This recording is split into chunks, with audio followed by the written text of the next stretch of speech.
He breaks me down. He builds me up. They only had one shot, one song, one moment, one chance to show the world what they were made of. And they delivered something so powerful, the music industry didn't know what to do with them next. These weren't artists who failed. These were artists the system wasn't ready for.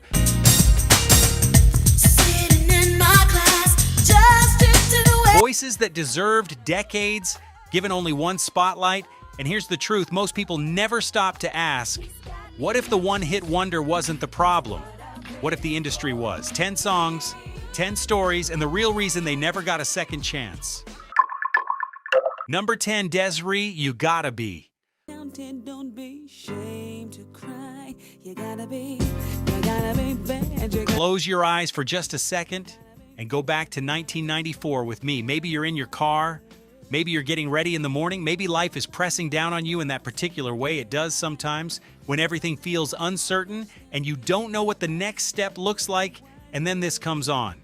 And that voice, warm, steady, certain, just lifts something in you, not because it solves anything, but because it reminds you that you already have what you need inside. That's what this song does every single time. Read the books your father read, trying to solve the puzzles in your own. Facts and context. Desiree, full name Desiree Weeks, was a British soul singer born in London to Barbadian parents. You Gotta Be was released in 1994 on Sony Music and produced by Ashley Ingram.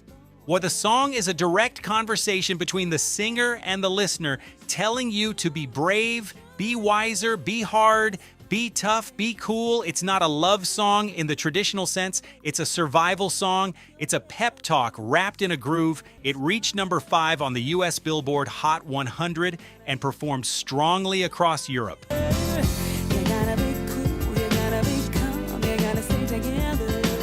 It was used in films, television shows, and inspirational advertising campaigns for years after its release. And then in 1999, 5 years later, a remix brought it back to the charts all over again. That almost never happens. A song that re-entered the charts 5 years later is not a one-hit wonder by accident. It's a one-hit wonder by design, because it was simply built better than most.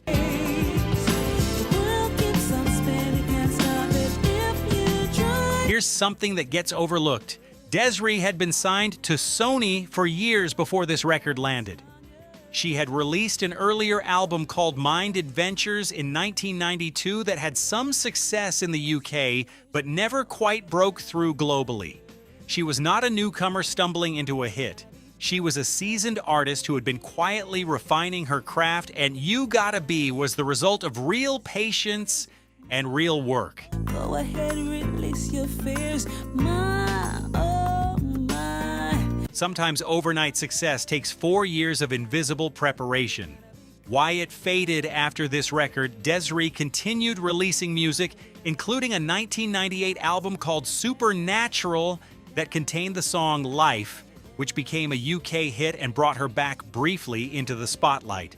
But she never found another record that resonated globally the way this one did.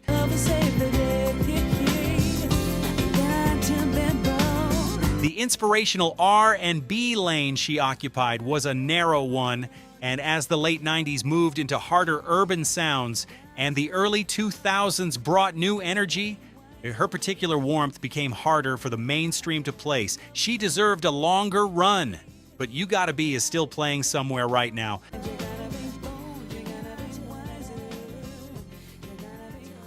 I'd bet everything on that. Stay with me, because number 9 takes us back to 1983 to a record that a hip-hop icon loved so much she couldn't help but borrow it. And the song was already 20 years old by the time she did. Number 9, In Deep, Last Night, a DJ Saved My Life. Not a DJ saved my life, yeah. 'Cause I was sitting there. I want you to think about the most powerful moment music ever gave you.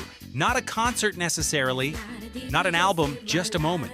Maybe a DJ dropped something at exactly the right time. Maybe a song came on when you were at your lowest point and it literally pulled you back up.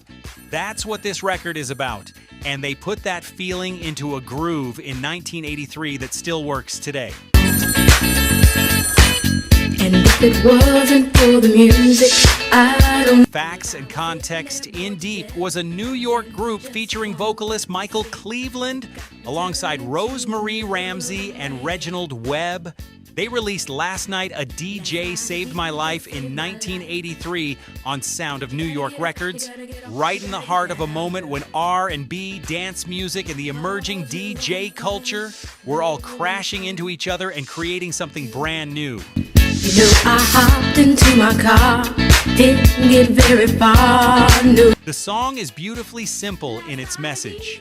No, the DJ drops the right record, and something broken inside you gets fixed. Something lost comes back. Music is medicine, music as rescue, and it was delivered on a bass line and a groove that belonged equally on a radio, a sound system, and a club floor all at once. It became a massive hit in the UK and was a significant dance floor record across the United States, but its true legacy came later when Mariah Carey interpolated the melody in her 2000 hit Thank God I Found You.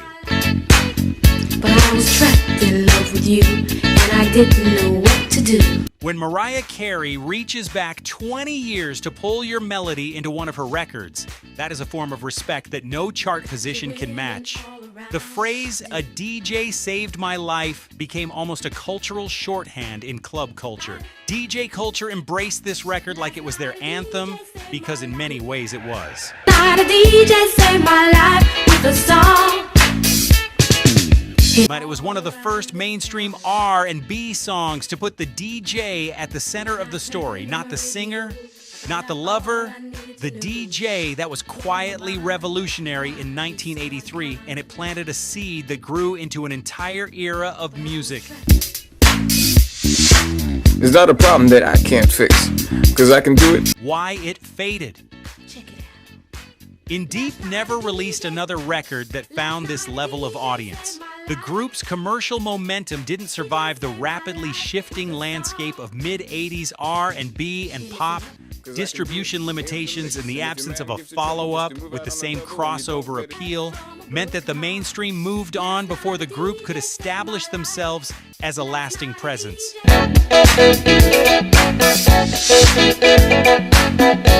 But the record itself refused to disappear, and every DJ who has ever played it to a grateful crowd is continuing the story that started in 1983. And coming up, at number 8 is a 19-year-old with a voice so extraordinary that producers talked about it with genuine awe. But the industry gave her one frame and then walked away. Number 8, Shanice. I Love Your Smile. Sitting in my class, just drifting away, staring. You know this one. Even if the name doesn't land immediately, the moment you hear those opening notes, something in you lights up. Because this song is pure joy. Pure, unfiltered, completely contagious joy.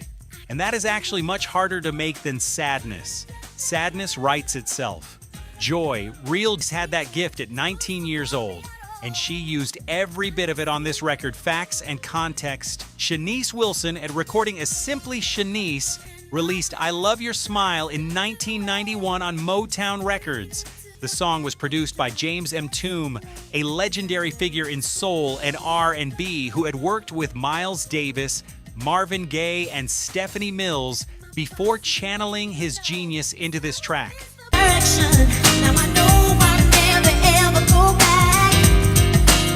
The production is warm, bouncy, alive, the kind of record that makes the room brighter the moment it comes on. It reached number 2 on the US Billboard Hot 100, only number 2, held off the top spot in one of the most competitive chart periods of the early 90s. It was a top 5 record across multiple European markets.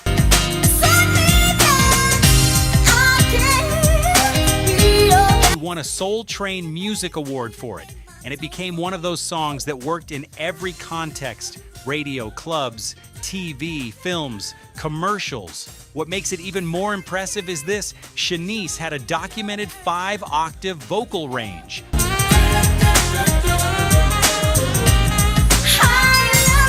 5 octaves. To To put that in perspective, most professional singers operate comfortably within 2 to 3. She could do things with her voice that most trained singers spend their whole careers trying to reach, and she was doing it at 19.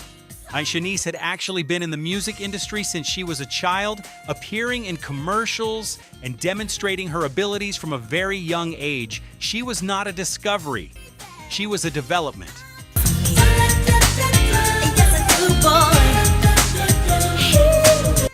By the time I Love Your Smile arrived, she had already spent years learning, training, and preparing. The hit looked effortless because the groundwork had been laid so carefully, but the public received it as a surprise, and that disconnect between her preparation and the world's perception may have contributed to the difficulty of following it up.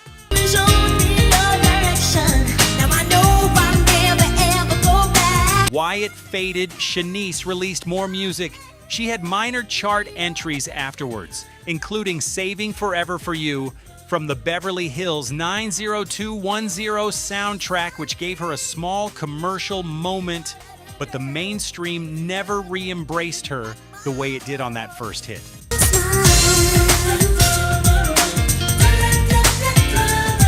When the early 90s were competitive and fast-moving, labels shifted focus. The window that opened for Shanice on I Love Your Smile closed faster than it should have for someone of her ability. There is a version of this story where Shanice Wilson becomes one of the defining voices of 90s R&B for a full decade.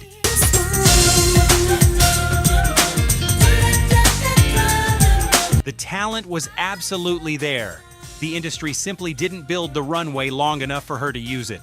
Up next, number 7 is a record from Atlanta that became the soundtrack to 1,000 Summers, and the fact that Beyoncé reached back and borrowed its soul years later tells you everything you need to know about how powerful it was.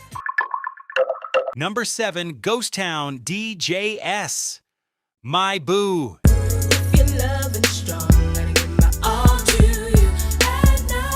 It's summer.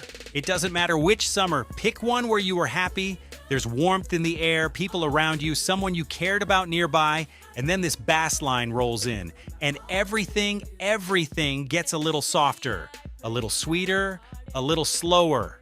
That's My Boo. This record doesn't just play, it transforms the room it plays in.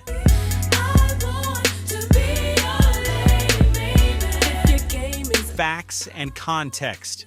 Ghost Town DJs were a production collective out of Atlanta, Georgia, operating under So Def Recordings, the powerhouse label built by Jermaine Dupri, who at the time was one of the most important figures in urban music, having worked with artists including Criss Cross, TLC, and Mariah Carey.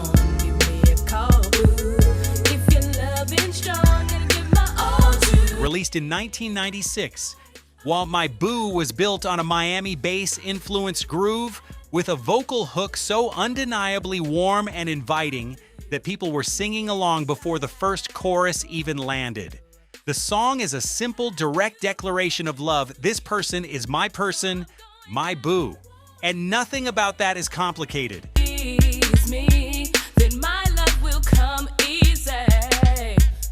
And sometimes simplicity delivered with that much feeling is the most sophisticated thing in the room. It peaked at number 31 on the Billboard Hot 100, but performed much stronger on R&B and dance charts, and became a genuine cultural touchstone that far outran its chart position.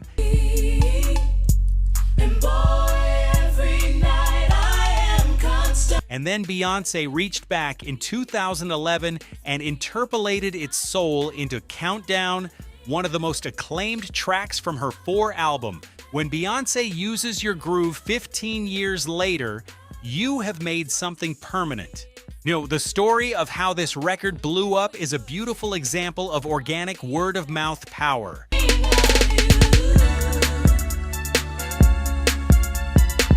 It wasn't initially a massive radio push. It built through DJ play, through parties, through the Atlanta scene, spreading outward. Jermaine Dupri had an instinct for music that connected on a human level before it connected on a commercial level. And My Boo was proof of that instinct working at its best. The streets heard it first, the radio caught up later.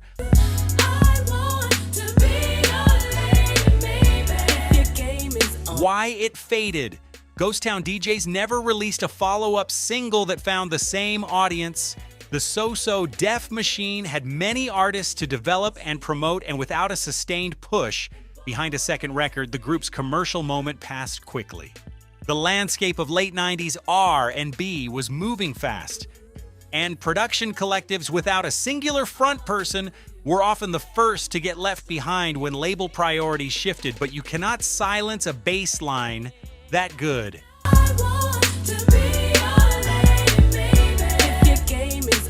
My Boo has been in continuous rotation for nearly 30 years. Beyoncé heard it. Millions of people felt it at the best moments of their lives. That is a legacy no label can manufacture. Number 6 is where things get serious, because this next artist came out of nowhere with a voice full of quiet fury, walked up to every lying man in America, looked him dead in the eye on national radio, and said, "I already know." Number 6, Sunshine Anderson, Heard It All Before. So if you want some love, and I suggest you go back there. You've been patient, you've been understanding, you've given chance after chance after chance, and you've listened to the same excuses, different words, same meaning, for longer than you should have, and one day you wake up and something inside you just settles, goes quiet, gets clear, that clarity, that specific, bone deep, no more drama clarity. That's what this record sounds like from the very first note. Baby this, baby that, but your lies ain't working now. Facts and context. Sunshine Anderson came out of Winston-Salem, North Carolina, as a voice built in church and sharpened by years of wanting more than the local music scene could offer her. Heard It All Before was the lead single from her debut album, Your Woman. It released in 2001 on Atlantic Records and produced by Mike City, one of the most gifted R&B producers of that era, who also worked with artists including Flowtree and Musique Soulchild.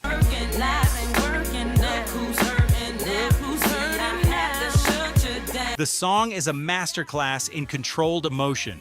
She doesn't scream, she doesn't beg, she doesn't cry. She simply tells a cheating, excuse-making man that she has heard everything he has to say, and she is no longer interested in any of it. The restraint in her delivery makes it hit harder than 1,000 dramatic breakup songs, because real strength doesn't need to raise its voice. All my peace and take it to the streets. Nothing you It peaked at number 18 on the US Billboard Hot 100 and climbed significantly higher on the R&B charts. It was everywhere in 2001. Radio, video channels, hair salons, car stereos. Women heard it and felt seen. Men heard it and felt called out. That combination is what makes a record matter beyond the charts. no return. What you do from here on out, I am no longer. Mike City has spoken about working with Sunshine Anderson as one of those rare sessions where an artist walks in and already knows exactly who they are. There was no searching for the emotion on this record, no multiple takes trying to find the feeling. She had been living this feeling. She just needed the production to frame it. And that authenticity, that lived experience underneath the vocal, is exactly what listeners felt when they heard it. You can't fake that kind of truth.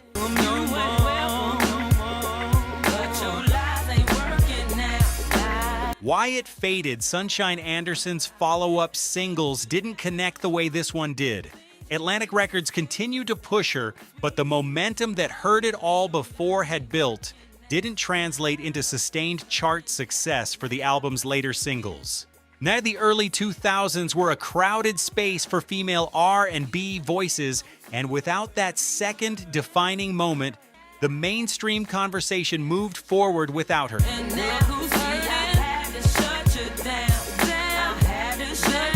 She continued to record and perform independently, maintaining a loyal audience that never forgot what she gave them on that debut single. Because number five is a record that should have launched a 10-year career. A debut single that hit number 2 on the Billboard Hot 100 and earned a Grammy nomination. And then the industry walked away. How does that happen? I'm about to tell you. Number 5, Blue Cantrell, Hit 'em Up Style Oops.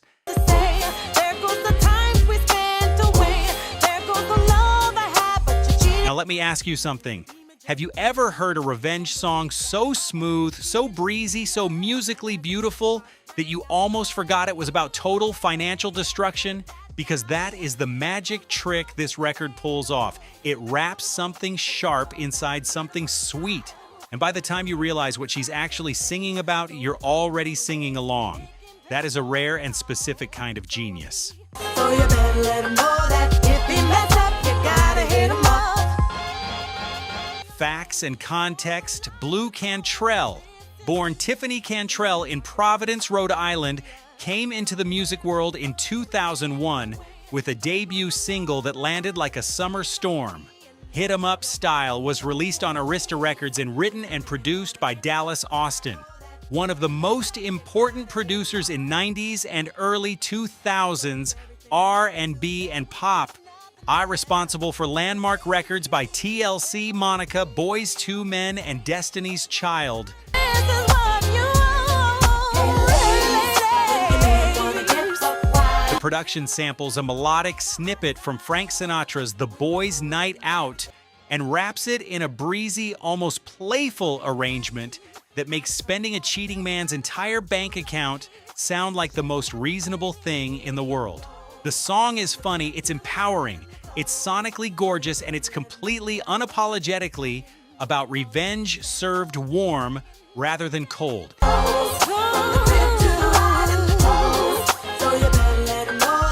It peaked at number 2 on the US Billboard Hot 100, number 2 on a debut single, and it was nominated for a Grammy Award for Best Female R&B Vocal Performance in 2002. That is one of the most impressive debut chart entries in early 2000s R&B.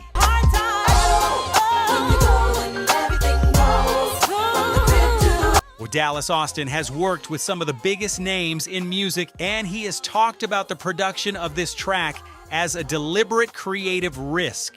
Taking a Frank Sinatra sample and placing it inside an R&B revenge anthem was not an obvious choice.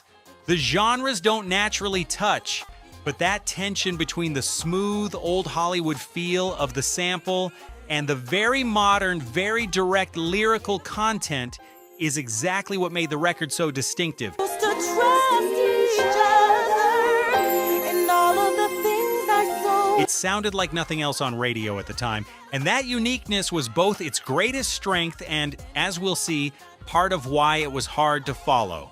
Why it faded, Blue Cantrell released a second album in 2003, which included a UK hit called Breathe, featuring Sean Paul, giving her a genuine moment in the UK market that showed her commercial appeal had not disappeared.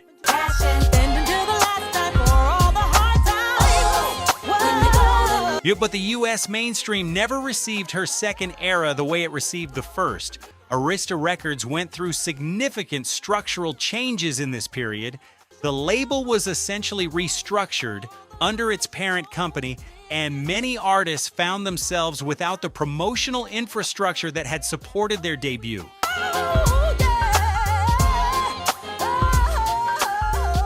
A Grammy nomination on your first single and a number 2 Billboard hit represents a launch pad that most artists would build a decade on. The runway was there. The aircraft was there. The fuel simply ran out too soon. To get him back without me, 'cause revenge is better than money, you see. And now we reach number 4, and this is the one I've been waiting to get to because this record came wrapped in a legal battle that went all the way around the world. Involved one of the most legendary voices in the history of Indian music, and ended up in a court settlement that most people who loved this song never even heard about.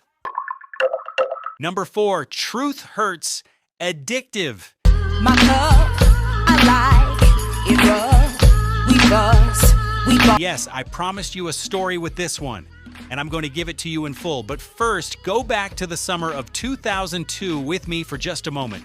Turn on the radio, and suddenly there's this sound, something hypnotic, something that feels familiar and completely new at the same time, a melody you can't quite place, a groove underneath it that's slow and certain and absolutely irresistible, and a voice on top of it telling you that this love, this particular complicated, all-consuming love, has become something she cannot escape. You heard it and you stopped what you were doing. Everybody did. Ain't no use in faking my ups, my downs, my Facts and context. Truth Hurts, born Sherry Watson in St. Louis, had spent years as a background vocalist for artists including D12 and Busta Rhymes before her moment arrived. Addictive was released in 2002 on Dr. Dre's Aftermath Entertainment. Produced by DJ Quick and featuring a verse from Rakim, but the centerpiece was a haunting sample of Thoda Resham Lagta Hai, performed by Lata Mangeshkar from the 1981 Bollywood film Jyoti.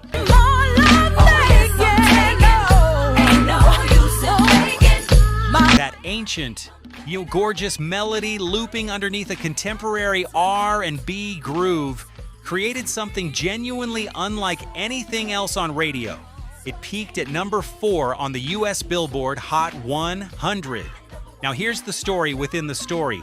Lata Mangeshkar, known as the Nightingale of India and one of the most celebrated vocalists in the history of music anywhere in the world, was not properly credited when her voice was used on this record. Yes, spontaneous.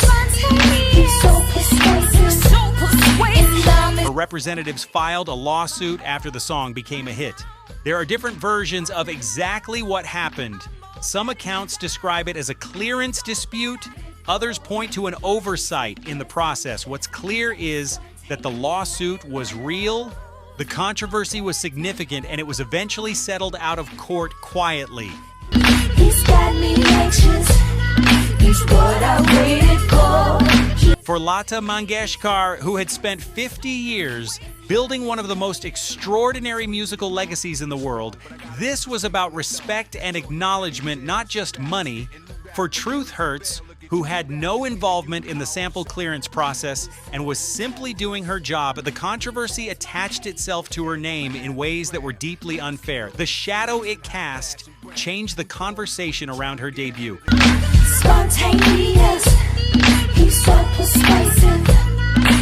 Label focus shifted, momentum stalled, and a number 4 Billboard hit that should have been a launching pad became complicated ground that was very hard to build on. from head to toe, he makes me. That's why this song isn't just music.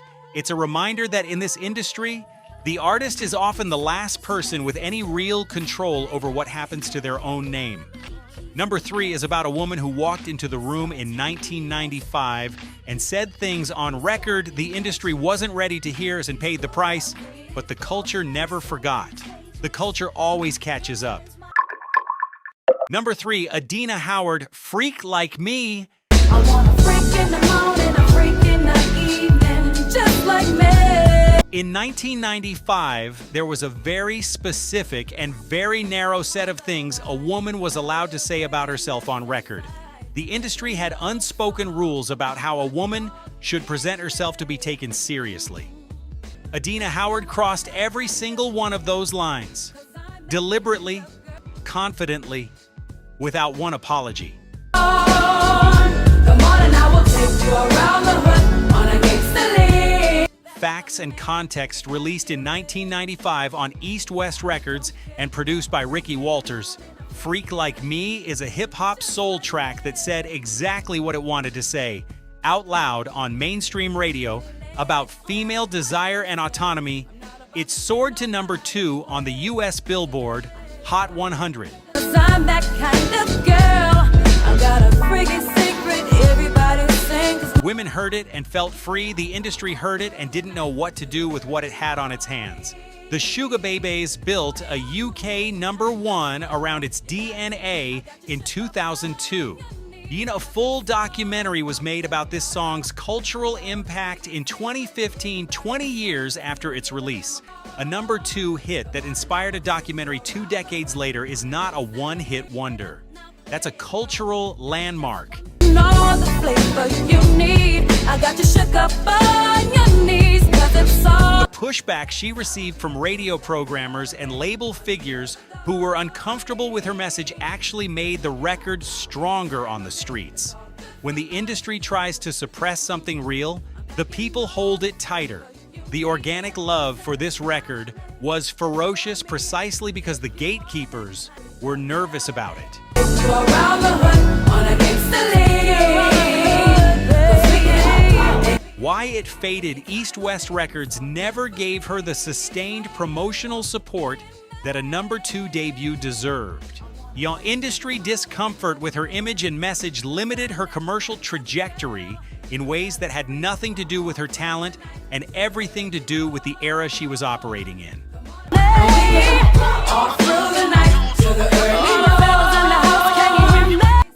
She kept recording.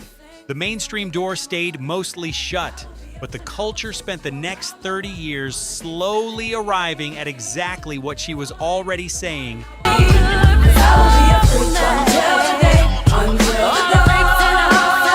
In 1995, she was too honest for the industry she was in, too free, and they never forgave her for it. But we never forgot her for it either. #2 hit #1 in the UK and #2 in America, and then real life stepped in and took everything the music had built. This one still stings. #2, Mark Morrison, Return of the Mac.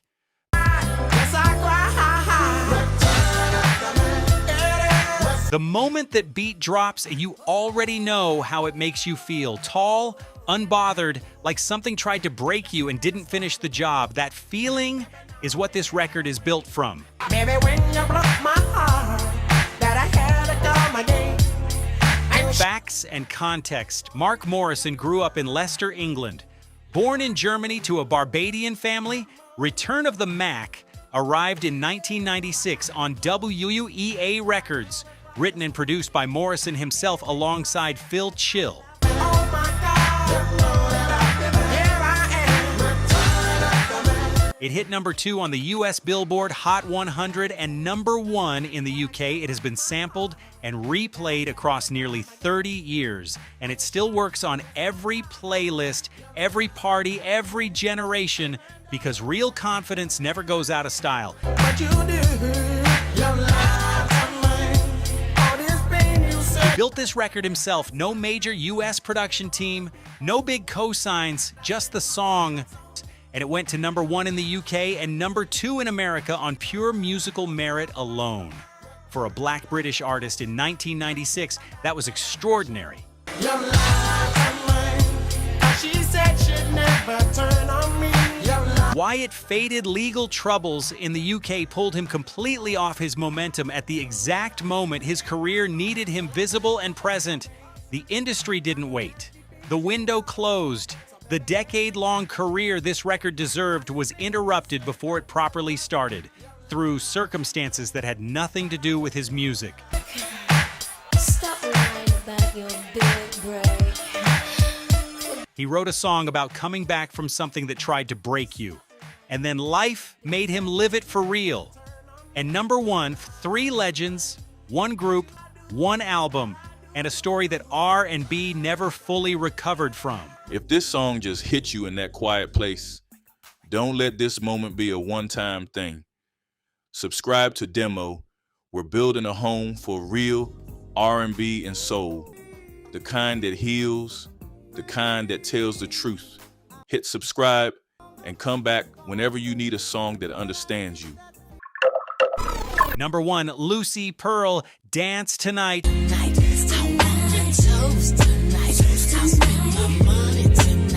Before the song, you need to know who was in this room.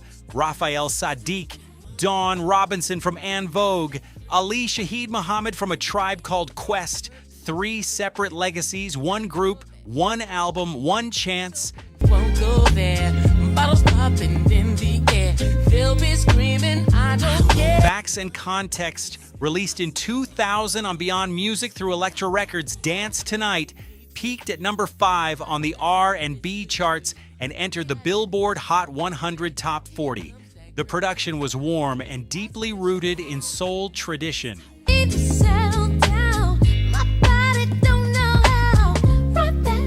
Dawn Robinson sang over it like the song was written specifically for her voice. Critics heard it and immediately knew this was something rare and real. These 3 didn't come together because a label built them. They chose each other. 3 artists with their own histories, their own proven talent, their own musical vision, deciding to build something together.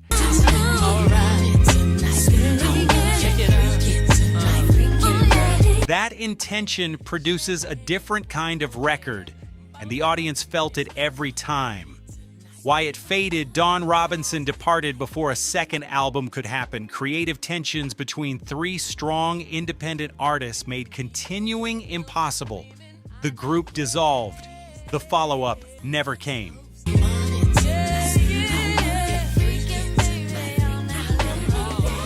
Three of the most gifted people in R&B in a room together at their creative peak, and the world only got one chapter. Lucy Pearl wasn't a one-hit wonder because the music ran out.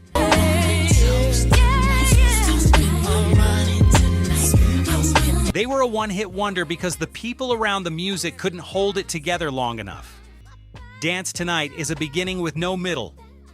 An introduction to a story R&B never got to finish. And that, after everything on this list, is the one that hurts the most.